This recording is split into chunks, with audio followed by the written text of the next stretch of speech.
Being a Zionist as a Black American, I'm standing on the shoulders of these great civil rights leaders who stood with Israel. There was a civil rights group called Black American Supporting Israel Committee. It was led by Dr. King's close confidants. People who were a part of that organization were like Rosa Parks, Hank Aaron, Lionel Hampton. In the face of adversity, they didn't just do it because it was a good idea, but this was like, these were Black people who stood with Israel right after the Six-Day War, or just a few years after the Six-Day War, where Israel was becoming more of a conversation in the Black community, and there was more of a cultural shift of Black leaders who were coming against Israel. So these Black leaders stood up in the face of that and said, no, we stand with Israel. We condemn the UN resolution that Zionism is racism. And not only that, we're gonna call out the PLO, we're gonna call out Yasser Arafat and the terrorism and the oppression, that he puts on his people. When I learned that, I kind of saw that this is a part of my legacy.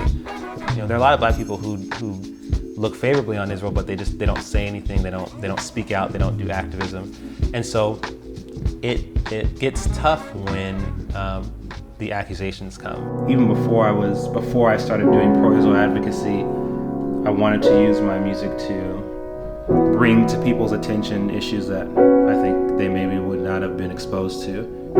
As an artist, I think it's for people to see someone who isn't Jewish, but stands with Israel, and that coming out in music that I think they otherwise will enjoy anyway. I think music can sometimes reach people that in ways that words can't necessarily reach. Every nation, every tribe, every kindred, every tongue. So if you're a Black American and you stand with Israel, I want to encourage you to keep doing that, to keep standing up for truth.